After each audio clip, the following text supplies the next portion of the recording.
The first thing General William Matthews noticed was the smell. The sharp, metallic tang of gun oil mixed with the faint aroma of burnt powder always clung to the armory during afternoon maintenance hours. The air was heavy with discipline, with soldiers methodically disassembling, scrubbing, and reassembling their weapons. To most outsiders, the place might have seemed noisy, chaotic even. But to Matthews, who had spent more than 25 years in uniform, it was a symphony of order. Each click of a bolt, each snap of a cleaning rod, and every metallic scrape of a brush against steel spoke of professionalism, of men and women keeping their lifelines ready for the next mission. Matthews had walked these halls countless times, performing his weekly inspection with the same steady rhythm. His aide, Lieutenant Colonel Harrison, kept pace beside him, tablet in hand, ready to note deficiencies, corrections, or commendations. It was routine, predictable, and to the generals, eyes necessary. But that day, routine would fracture.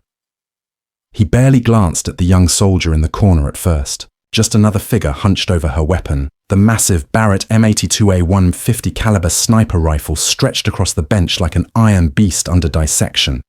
He almost walked past without a thought, until his eyes, trained by decades of habit, to absorb detail, locked on a small badge stitched above her chest pocket. The number made him stop cold. 200 meters. Confirmed kill. Matthews froze mid-step. No. Impossible. He had seen legends in his time. He had read after-action reports that whispered of extreme-range shots that bordered on myth. But 3,200 meters, that was more than 2 miles. It wasn't supposed to be achievable, at least not outside of laboratory conditions or propaganda. He turned, staring now with deliberate focus at the soldier in question. She was younger than he expected, mid to late 20s perhaps.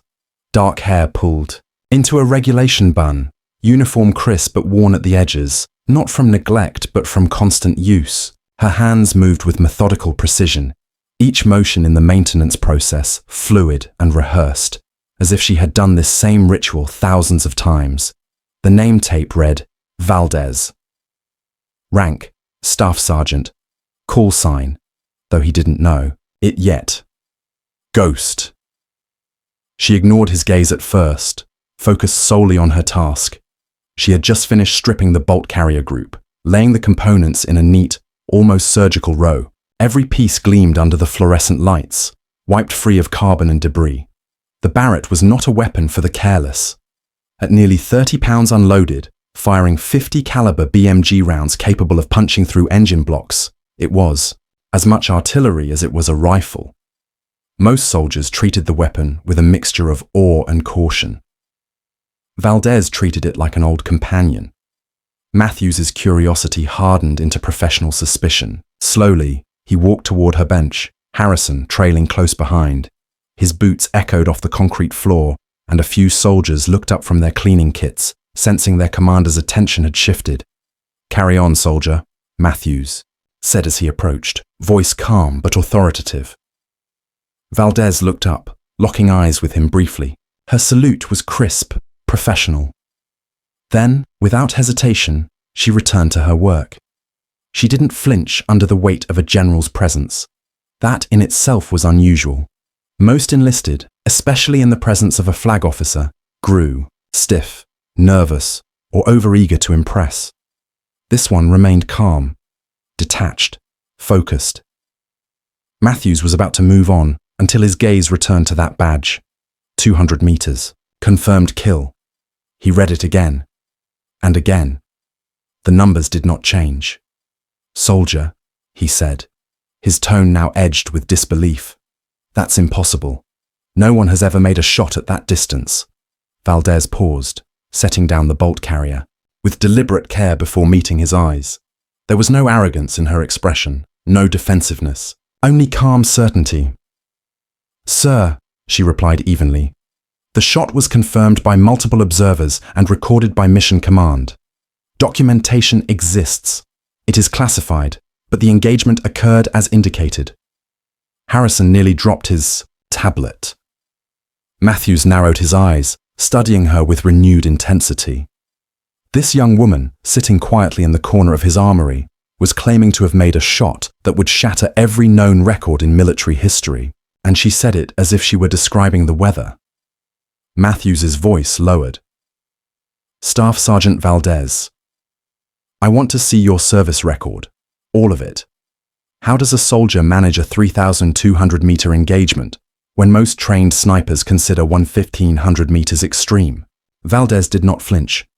Sir, much of my record is classified above my clearance to discuss, but I can provide general information on my training and qualifications if that would help. Matthews turned to Harrison. Pull up her file. Now. The aide Lieutenant Colonel's fingers flew across his tablet, accessing the personnel database. After several moments, his brow furrowed. General, this isn't standard. Her record is fragmented. Large portions are locked under higher clearance. But what I can see, he hesitated, scrolling further. Matthews waited, eyes fixed on Valdez, who calmly reassembled her Barrett as if the conversation were nothing more than background noise. Sir, Harrison continued, she graduated sniper school with the highest marksmanship scores in her class, completed advanced long-range precision shooting programs, ballistic computation training, and reconnaissance schools. Assignments include the 75th Ranger Regiment, Delta Force support operations, and multiple deployments listed only as classified. Matthew's jaw tightened. This wasn't just a competent sniper. This was someone who had been forged through programs most soldiers never even heard of. Programs buried under black budgets and compartmentalized command structures. He leaned closer, voice quieter now. Valdez, explain to me how a 3,200-meter shot is even possible. For the first time, she set her cleaning rag aside, both hands folded neatly on the bench. When she spoke, her voice carried the kind of calm authority that came not from rank, but from absolute expertise. Sir, such an engagement requires accounting for dozens of variables, wind speed and direction, at multiple altitudes, air density, variations, temperature gradients, barometric pressure, spin drift, the Coriolis effect from Earth's rotation, precise range estimation, confirmed by multiple techniques, and above all, patience, hours of it. Harrison's eyes widened. Matthews listened, though his skepticism warred with growing respect. This wasn't theory spoken from textbooks. This was operational knowledge. The kind learned not in classrooms, but in the silence of overwatch positions, staring through glass for hours at a time. He studied her again, young, calm, almost invisible in the larger crowd of soldiers, and yet, perhaps the most dangerous marksman he had ever met. For the first time in years, General Matthews felt the familiar pull of curiosity, the sense that he was standing at the edge of something far greater than his clearance normally allowed. He straightened, voice firm. Staff Sergeant Valdez, I want to understand exactly how you did it, and I want proof. Valdez picked up her rifle again, eyes steady. Sir, she said, then you'll need a demonstration. The hum of activity in the armory never stopped. Dozens of soldiers bent over their weapons, each absorbed in the slow rhythm of maintenance. A casual observer might see nothing but repetition.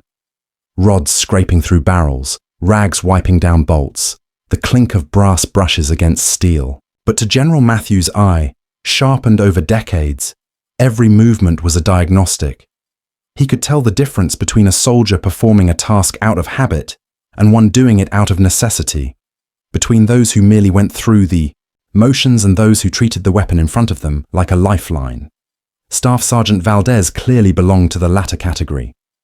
Her work bordered on surgical. Every pin, every spring, every massive component of the Barrett M82A1 lay on the bench in neat linear order. It wasn't simply clean, it was orderly, efficient, the kind of layout born from thousands of repetitions. Some soldiers carried superstition into their rituals, others carried obsession. Matthews couldn't yet decide which side Valdez occupied, but he knew it was no accident. He gestured subtly for Harrison to keep observing as they lingered near her station. Notice her kit, Matthews murmured. Harrison glanced up from his tablet. Yes, sir. The lieutenant colonel had sharp eyes of his own. He noted the additional optics cases arranged beside her pack, the laminated ballistic charts tucked neatly in plastic sleeves, the environmental meters resting beside her. No detail was left unattended. Many soldiers cleaned their rifles with little more than a brush and solvent. Valdez carried a mobile laboratory. She reassembled the rifle with smooth confidence, locking the bolt carrier into place with a metallic snap. Matthews found himself watching the way her hands worked. Steady, deliberate, without the slightest tremor. She didn't pause to think. She didn't hesitate. She simply executed each motion with the ease of someone who had lived this ritual, so long it was part of her muscle memory. Matthews leaned slightly closer, lowering his voice. That badge, the claim it makes, do you believe it? Harrison hesitated. Sir, I've read reports of Canadian and British snipers pushing past 2,400 meters in Afghanistan. Beyond that, it's... He shook his head. Sir, beyond that, it's supposed to be impossible. Supposed to be. Matthews' voice was grim. But I've learned never to dismiss something just because it doesn't fit doctrine. They both fell silent as Valdez tightened the final screws and seated the upper receiver back onto the lower. She moved the rifle into a resting position, then finally looked up again, as though acknowledging their scrutiny after deliberately ignoring it. Sir, she said calmly, permission to speak freely. Matthews nodded. With respect, sir, disbelief in extreme range capabilities is common. Most shooters don't train past 1,500 meters, but with the right conditions, the right equipment and the right shooter, it can be done. Her tone wasn't defensive. It wasn't boastful either. It was simply matter of fact. Matthews studied her carefully. He had dealt with his share of cocky young soldiers over the years, the ones who strutted about their scores, their deployments, their medals. Valdez wasn't like them.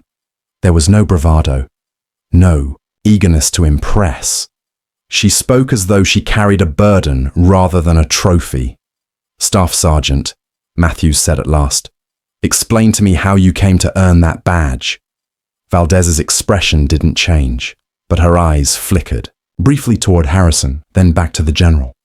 Sir, details of that operation are classified. I cannot discuss the mission, but I can explain the conditions required to achieve the shot. Matthews raised an eyebrow. Go on. She nodded once, then began listing the variables. Not with hesitation, but with the cool cadence of someone who had taught this material before. Elevation differential, optimal weather windows, stable position, advanced optics with high magnification, laser range-finding confirmation, ballistic computer support for environmental inputs, and above all, time. How much time? Matthews asked. 4 hours of preparation, sir, Valdez answered without hesitation, including environmental measurement, calculations, and position stability. The shot itself required less than a second. But the preparation required patience and discipline most operators don't train for. Matthews absorbed the information in silence. 4 hours to make one shot. Most soldiers would struggle to remain focused for a quarter of that time. Harrison cleared his throat, still scrolling through his tablet. General, I've confirmed she was attached to Delta support elements during operation. He stopped. Suddenly, the text on his screen blocked with red classification marks. Correction, sir. Access denied. Matthews's eyes narrowed. They've buried her record. Sir, what I can see paints a clear picture, Harrison said. This isn't a standard sniper. She's been cycled through schools I've never even heard of. She's been attached to units we don't even acknowledge on paper. If this kill is listed in her file, even as a badge, then somewhere in the classified chain, it's been confirmed. Matthews looked back at Valdez, who had resumed her cleaning as if the conversation were peripheral. You realize what you're claiming, Staff Sergeant? He asked. Yes, sir. You realize the implications? Her eyes flicked up again. Calm, unwavering. Yes, sir. Matthews studied her for several seconds. He had faced down insurgents, terrorists, and hostile governments, but this soldier unsettled him in a different way, not because she was dangerous, though she clearly was, but because she embodied capabilities he hadn't realized were possible. Finally, he straightened, adjusting his uniform with deliberate care. "Then we'll see for ourselves. Lieutenant, Colonel, coordinate with range control. We're going to schedule a demonstration." Valdez didn't move, didn't argue, didn't object. She simply said, "Understood, sir." And then, without fanfare, she picked up her rag and continued wiping down the long steel barrel of the Barrett, as if cleaning the weapon mattered more than any badge, any reputation, or any general's suspicion. General William Matthews had spent most of his career believing he had seen it all. He had commanded infantry in Iraq, managed counterinsurgency campaigns in Afghanistan, and directed staff operations at the Pentagon. He had read dossiers thicker than field manuals and sifted through intelligence reports that catalogued the lives of soldiers and insurgents alike. Service records to him were predictable documents: dates of enlistment, training scores, unit assignments, commendations, reprimands, deployments. But the record of Staff Sergeant Luna Ghost Valdez was not predictable. 2 days after the armory encounter, Matthews sat behind his desk inside the headquarters building at Camp Liberty. His office was lined with framed citations, campaign maps, and photographs from his long career. Yet none of those trophies held his attention. His eyes were fixed on the classified folder spread open across his desk, pages redacted in thick, black bars, clearances stacked with intimidating warnings at the top of every page. The file hadn't been easy to obtain. He had spent the last 48 hours leaning on old favors and making phone calls through layers of bureaucracy, pulling strings most officers didn't dare touch. He had not only requested Valdez's personnel record, he had demanded it. And finally, after several levels of clearance requests, the documents had arrived, couriered in a sealed case under security escort. Now, as Matthews skimmed through the heavily edited history of Staff Sergeant Valdez, he realized just how far outside normal channels her career had gone. Valdez had enlisted straight out of high school, age 19, in a small border town where military service was one of the few stable futures. Her initial entrance scores were not just above average, they were near perfect in areas relating to spatial awareness, reaction time, and ballistic calculation. The Armed Services Vocational Aptitude Battery, ASVAB, had flagged her as a candidate for multiple technical fields, but she had selected infantry, stating her motivation was frontline service. Drill instructors had noted her discipline early, not talkative, not a natural leader in the traditional sense, but relentless. When others broke under the grind of basic training, Valdez simply pushed forward, silent, uncomplaining, methodical. She qualified expert with every weapon system issued to her platoon, earning distinction marks in record time. One note in the file caught Matthews' attention. Candidate demonstrates extraordinary ability to visualize trajectories. Repeatedly, outperforms peers in live-fire marksmanship despite environmental challenges. That line, he knew, had set the trajectory of her entire career. Valdez had been fast-tracked into Army Sniper School within her first 2 years of service. The records were sparse, but the scores were not. Highest marksmanship in her class. 0 failed engagements. Instructors had annotated her evaluations with words Matthews rarely saw. Natural aptitude. Exceptional mental focus.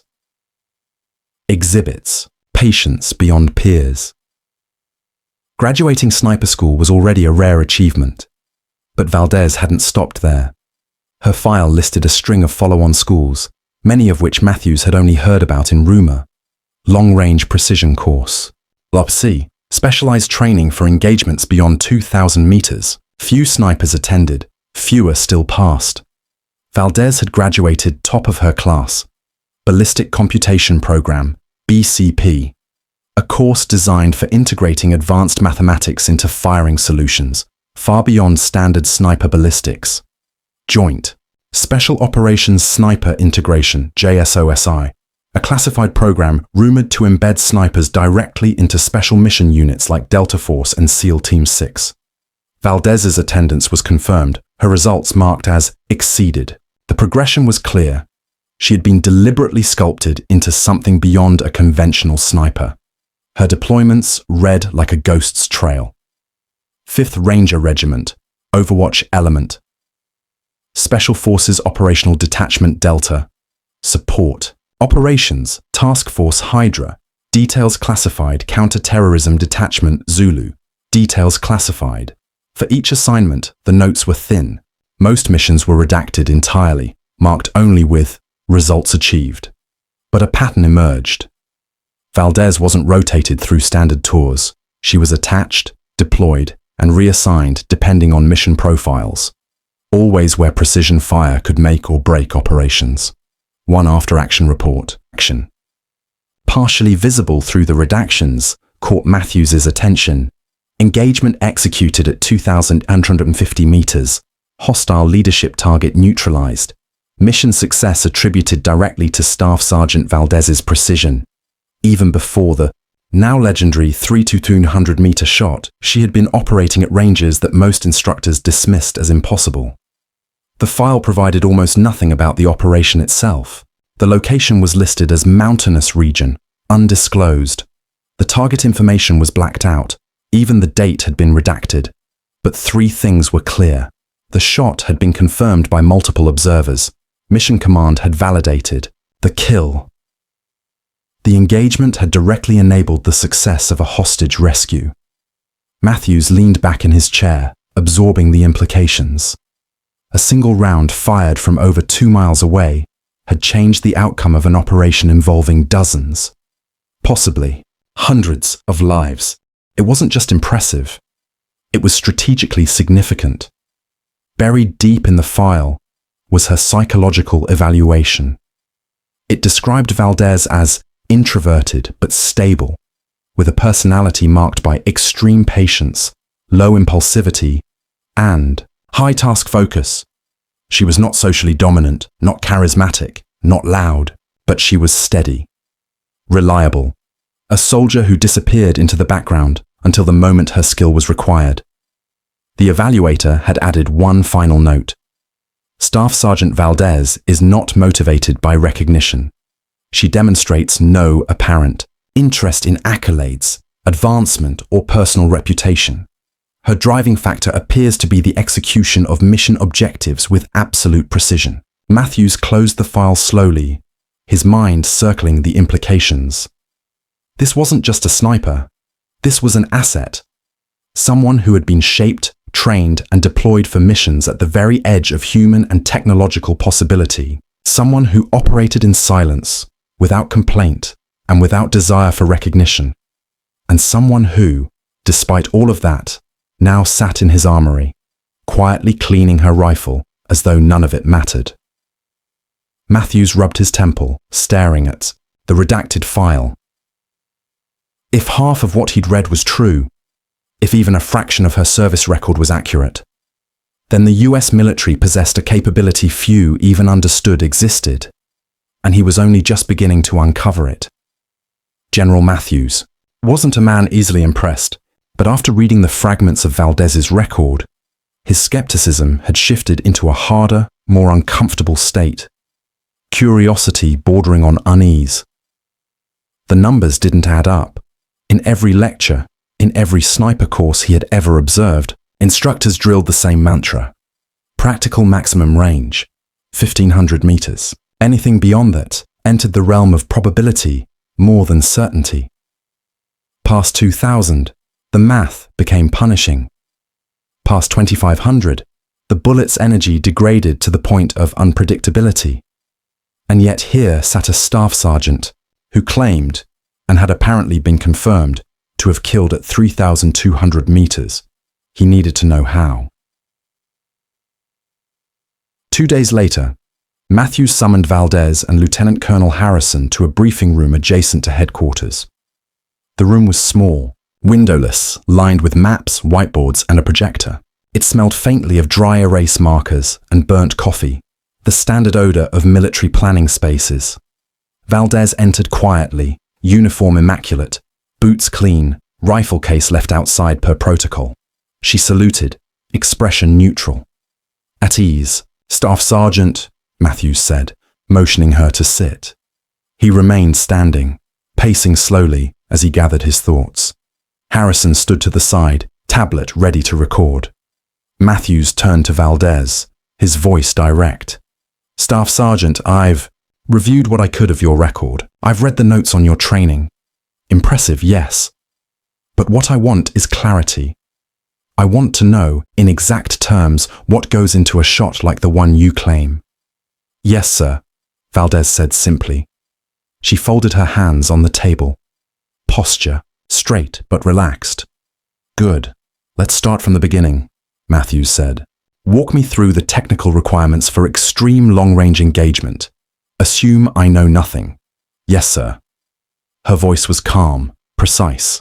First, range determination. At distances beyond 2,000 meters, even a small error in range estimation results in a miss measured in meters, not inches.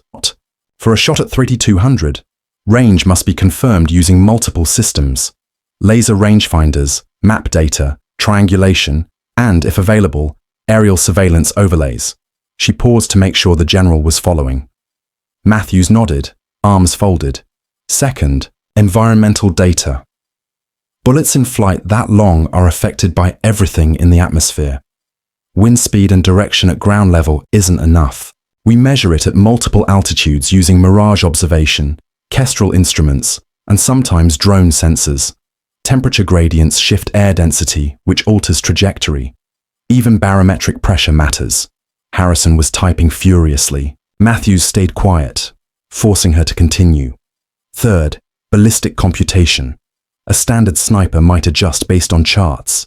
At extreme ranges, we use computer-assisted ballistic calculators. Input every variable: range, altitude difference, temperature, humidity, wind, Coriolis effect, and the system provides firing solutions. But the shooter still interprets them. Computers don't account for terrain-induced wind shears or microclimate. Variations. That's experience.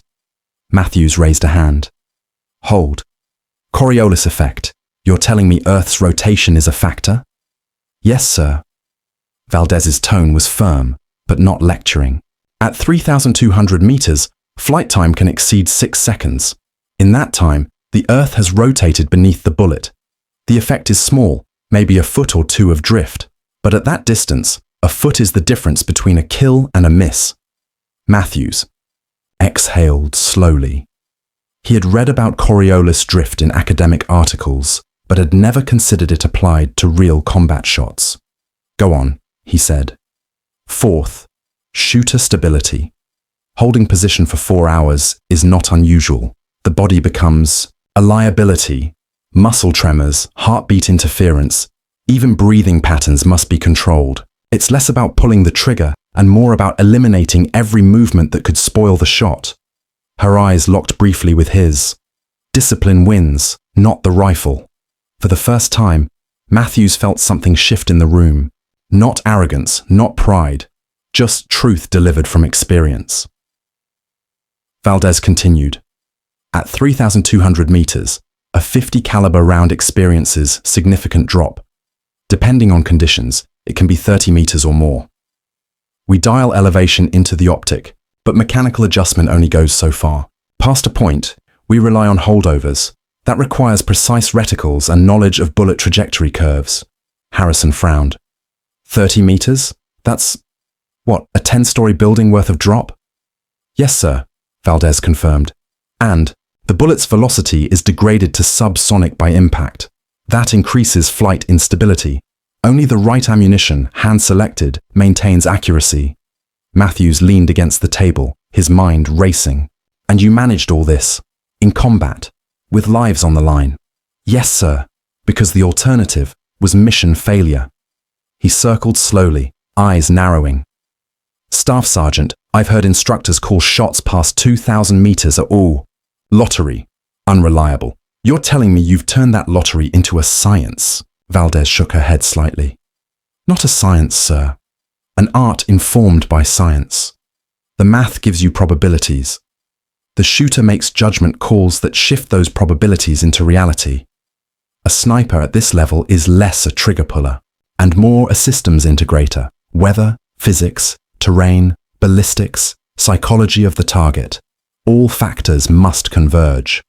Matthews studied her in silence. He realized now why her file was buried under classifications. This wasn't just training. This was doctrine-altering capability. "Tell me," Matthews said after a long pause. "What about the human side? Fear, fatigue, doubt. How does a sniper stay sharp after 4 hours locked on target?" Valdez's expression didn't change. "Sir, fear and fatigue are irrelevant when mission success requires focus. Training conditions us to detach. We do not think about discomfort. We do not think about time. We think about the shot and nothing else." Her words were flat, clinical, but behind them Matthews sensed the weight of lived reality. He had commanded thousands, but only a handful spoke of combat with this kind of dispassionate clarity. He finally straightened, turning to Harrison. "Get range control on the line. I want a demonstration. Something controlled, but I want to see for myself what she's describing." Harrison hesitated. "Sir, the base range only extends to 1,200 meters. Then we start there," Matthews said firmly. "We'll build from what we have. If she can put steel on target at 1,200 with precision, we'll consider options for extended demonstration elsewhere." "Yes, sir," Harrison said, making a note. Matthews looked back at Valdez. She hadn't flinched, hadn't protested, hadn't shown the slightest hint of concern. "Staff Sergeant," he said quietly, "I don't know if I believe in impossible shots, but I do believe in soldiers who prove doctrine wrong. You may be one of them." Valdez inclined her head. "Sir." And just like that, the decision was made. What had begun as skepticism was transforming into something else entirely. Matthews would see with his own eyes what lunar ghost Valdez could do. The 2 days between Matthews's decision and the scheduled range demonstration passed with the kind of intensity reserved for live operations. Word had spread quietly through the command structure. Nothing official, nothing broadcast, but enough to generate whispers. A general had ordered a private firing demonstration, not a platoon qualification, not a company event. A single staff, sergeant, 1 rifle, and 1 range. To the soldiers at Camp Liberty, that was unusual enough to stir curiosity. The morning of the demonstration dawned clear. The desert sky stretched cloudless, visibility running for miles. Temperature hovered in the mid-70s, with only faint crosswinds whispering across the range. Conditions, Valdez later remarked, were near ideal. General Matthews arrived in a convoy, accompanied by Lieutenant Colonel Harrison and a small contingent of staff officers. They carried notebooks, binoculars, and the curiosity of men expecting to see something out of the ordinary. Range safety officers were already in place, target systems established. The farthest steel plate had been set at 1,200 meters, its white silhouette just barely visible to the naked eye. To the untrained observer, it looked impossibly distant, like a smudge on the horizon. But through high-powered optics, it was a human-sized target, waiting. Valdez was already there. She had arrived at first light, methodically unloading her equipment from a Humvee. The Barrett M82A1 rested in its case, but around it she arranged a complete sniper's ecosystem: spotting scope, laser rangefinder, Kestrel weather meter, ballistic charts, and a ruggedized laptop for computation. Every piece had its place. Nothing was random. For 2 hours she prepared, calibrating optics, verifying range data, and logging environmental conditions. She spoke little, answering the occasional question with short, precise replies. Most of her time was spent in silence, as though she were alone on a mission rather than under observation. Matthews watched from the command tent, binoculars pressed to his eyes. He had seen thousands of live-fire exercises over the years, from basic rifle ranges to artillery qualifications. But there was something different here. Valdez wasn't just shooting, she was orchestrating. Every action was deliberate. She measured wind direction with strips of survey tape positioned at intervals along the range. She logged density-altitude readings into her ballistic software. She confirmed distance to target with her laser rangefinder, cross-checking it against the range officer's coordinates. Finally, she lay prone, rifle extended before her, scope adjusted. "General," the range officer said quietly, Shooter reports ready. Matthews stepped forward, close enough to hear Valdez's calm breathing. Staff Sergeant, walk me through your process. Out loud. Yes, sir, she replied. Her voice was steady, measured. Wind speed measured at 3 points. Average, 6 knots, left to right. Density altitude is 1,200 feet. Temperature 74 degrees Fahrenheit. Barometric pressure steady. Calculated drop for 50 caliber BMG at 1,200 meters, approximately 24 feet. Dialing elevation accordingly. She made the adjustment on her scope, fingers turning with practiced precision. Checking mirage drift, holding half mil left for wind. Breathing steady. Firing solution confirmed. She paused, adjusting her position, the massive rifle snug into her shoulder, on target. The world seemed to hold still. Even the officers behind her stopped shifting, caught by the focus radiating from the prone figure. The shot broke like thunder. The Barrett's recoil slammed into the earth, dust kicking up around the muzzle brake. Even with double hearing protection, the blast rattled the chest of every observer. Seconds passed, long seconds. Then the spotter called out, "Impact, center mass, target struck." A ripple of disbelief passed through the group. Matthews steadied his binoculars, focusing on the distant steel. Sure enough, the white plate bore a dark crater, dead center. Valdez worked the bolt smoothly, chambering the next round. Her voice remained calm, adjusting for secondary shot, holding 1/4 mil more into wind, firing. Another thunderclap, another pause. Impact, center mass, target struck. Harrison lowered his tablet slowly, shaking his head. General, at this distance, most shooters would miss by yards. She's cutting through it like it's routine. Matthews said nothing at first. His eyes remained fixed on the distant target, then on the calm figure lying behind the massive rifle. Not routine, he said finally. Disciplined, controlled. This is the difference between qualification and mastery. He stepped closer to Valdez. Staff Sergeant, could you repeat this at 1500? 2000? Yes, sir, she said simply. With proper preparation and the right equipment. When the demonstration concluded, the officers gathered in the tent for debrief. Coffee cups clinked, papers shuffled, and conversations buzzed. With restrained amazement, Matthews stood at the head of the table. Valdez sat quietly at the end, hands folded, uniform immaculate, as though the morning had been nothing but routine training. Gentlemen, Matthews began, what we witnessed today was not just marksmanship, it was capability. At 1,200 meters, she delivered center mass hits with consistency. That alone exceeds the proficiency of most operational snipers. He let the words hang before continuing. Now consider her record. Consider the shot she claims at 3,200 meters. If today is any indication, I believe it's possible. Harrison spoke up. Sir, if she can do what she says, we're looking at a capability gap most of our adversaries can't even imagine. Matthews nodded slowly, which means it's both an asset and a responsibility. Capabilities like this don't just belong to a soldier. They belong to strategy. His gaze shifted toward Valdez. And that's why we're going to push this further. Valdez inclined her head slightly, her face as unreadable as ever. As the debrief broke up, Matthews remained in his chair, staring at the range map spread across. The table, 1,200 meters, was impressive, but it wasn't enough.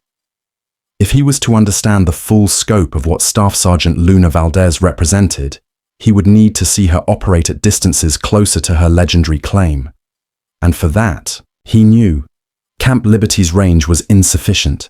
He would need to make arrangements, political, logistical, and operational. Because now he wasn't simply curious. He was invested.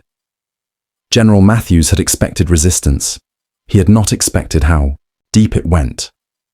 For a week, his staff filed requests through secure channels to access the full service record of Staff Sergeant Luna Valdez. Most were returned denied, red stamped with the words, above clearance. Eventually, Matthews bypassed the chain and reached out directly to a contact at CENTCOM, a 3-star who owed him a favor from years back in Kandahar. 3 days later, Matthews received a message marked, "Eyes Only." It contained a single sentence: "If you want answers, attend the briefing at 0900 tomorrow. Secure Facility, Washington." The secure conference room in Washington was colder than Matthews expected, its walls bare, the air thick with recycled sterility. A handful of officers were present, all wearing the quiet, heavy expressions of people who lived in classified worlds. At the head of the table stood General Patricia Stone, Deputy Director of Special Activities. Her presence alone told Matthews he had stepped into a world he rarely touched. "William," she greeted, voice brisk but not unkind. "You wanted to know about Staff Sergeant Valdez?" "Yes," Matthews said evenly. "I want the truth." Stone nodded. "Then you'll get it. But understand, what you hear today doesn't leave this room." The briefing unfolded in layers. Slides appeared on the projector, many stamped with black top secret banners across their headers. Stone began with Valdez's recruitment. Selected, not simply for her marksmanship, but for cognitive traits rarely found in combination. Pattern recognition, mathematical intuition, stress resilience. She had been quietly pulled from the conventional army pipeline and rerouted into programs even Matthews had only heard whispered about. Her training history was staggering. Beyond sniper school and advanced courses, she had attended programs in joint integration, asymmetric warfare, and clandestine operations. She was not just a shooter, she was a tool for strategic problem solving. Then came the operational record. Redactions filled most of the slides, but enough remained visible to form a picture. Operation Iron Veil, redacted location. Enemy commander neutralized at 2,150 meters. Engagement prevented a full-scale assault on Allied forces. Operation Night Lantern, redacted. 2 simultaneous targets eliminated within a 3-minute window, distances exceeding 2,600 meters. Mission credited with preventing hostage execution. Operation Silent Cross, redacted. The infamous 3,200-meter shot. Hostage taker neutralized from an elevated ridge. Lives saved, 17. Matthews leaned forward, staring at the slide. "You're telling me the kill was confirmed beyond doubt?" "Yes," Stone replied. "Multiple observers, ballistic data logged, target recovered. It happened." The general sat back, exhaling slowly. Stone continued. "Valdez isn't a myth. She's an instrument. Her assignments are chosen carefully, reserved for situations where conventional forces would fail. She has been called a scalpel for strategic dilemmas." Matthews frowned. "Then why hide her here? Why bury her at a conventional base?" Stone's eyes hardened. "Because soldiers like her are not meant for constant exposure. She is not a showpiece. She is not propaganda. She is readiness incarnate, maintained quietly until needed. That's how strategic assets survive." Silence filled the room. Matthews realized the truth. He had stumbled into a pocket of capability the army deliberately kept in the shadows. Stone closed the briefing with a sentence that would stay with him. "William, understand this. When you see Valdez cleaning her rifle in the corner of an armory, you're not watching routine maintenance. You're watching national strategy in its purest form." 6 months later, Matthews stood again in the armory at Camp Liberty. The scene was unchanged. Rows of soldiers cleaning weapons, the air thick with oil and discipline. And there, in this corner, sat Staff Sergeant Valdez. The Barrett M82A1 was disassembled before her, each piece gleaming under the fluorescent light. Her motions were as steady as they had been the first time he noticed her. Only now Matthews understood. He knew the file. He knew the operations. He knew the strategic value carried in the quiet frame of the young staff sergeant before him. She looked up briefly as he passed, offering the same minimal acknowledgement as always. Nothing in her manner suggested she carried legends on her shoulders. Matthews paused, watching her work. The general in him wanted to ask again about the shot, about the missions, about the impossible numbers stitched onto her uniform, But the leader in him realized something else. Some soldiers were defined by noise, by medals, speeches, and headlines. Others were defined by silence, by precision, patience, and results known only to those who needed to know. Valdez belonged to the latter. He turned to Harrison as they walked on. "Do you see her?" "Yes, sir," Harrison said, puzzled. "Good. Remember her, because she represents something most will never understand, that the most extraordinary capabilities often come from soldiers who look ordinary." General Matthews would never forget the lesson. Sometimes the most valuable soldiers are not the loudest, the most decorated, or the most visible. They are the ones who prepare quietly, methodically, waiting for the moment when their skill becomes the difference between failure and success. Staff Sergeant Luna Ghost Valdez had once been just another figure in the corner of an armory. Now, he knew better. She was proof that excellence doesn't need recognition. Proof that impossible is only a word until someone makes the shot. And proof that sometimes, the future of entire operations rests in the calm hands of a soldier. The world will never know.